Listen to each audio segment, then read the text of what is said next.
राहुल गांधी यांनी जी मोहीम उघडलेली आहे की प्रधानमंत्री मोदी यांनी 100 लोकसभेच्या जागांवर कशा प्रकारे हेराफेरी केली,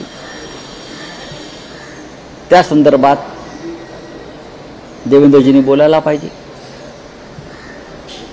त्यांच्या मंत्रिमंडळात जे भ्रष्ट मंत्री बसलेले आहेत, अजूनही खोक्यांची पुराताण सुरू आहे त्यांच्याकडे, त्यांच्यावर त्यांनी बोलायला पाहिजे। महाराष्ट्रामध्ये शेतकऱ्यांच्या आत्महत्या सुरू आहेत, बेरोजगारी वाढते आहे, त्याच्यावर त्यांनी बोलायला पाहिजे। किती काळ तुम्ही त्याच्यामध्ये अडकून पडणार आहात?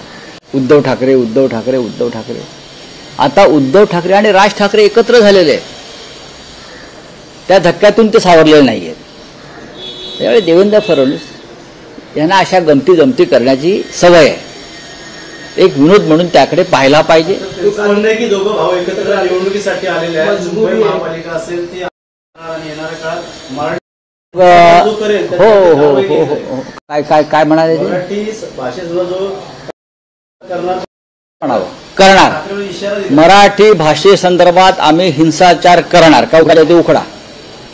हा महाराष्ट्र आहे, देवेंद्र फडणवीस हे राज्य मराठी आहे, चांद्यापासून बांद्यापर्यंत, आणि आमच्या बापजाद्यांनी 106 इथे बलिदान दिलेलं आहे, तुम्ही नाही दिलं।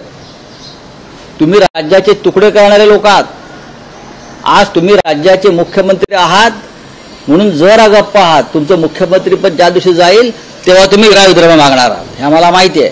मराठी भाषेसाठी प्रसंगी आक्रमक होण्याची वेळ आली तर ते आम्ही होणार। तुमचा कायदा, तुम्ही काय मोरारजी देसाई व्हायला जाताय का? आमच्यावर गोळ्या घालणार आहात तुम्ही?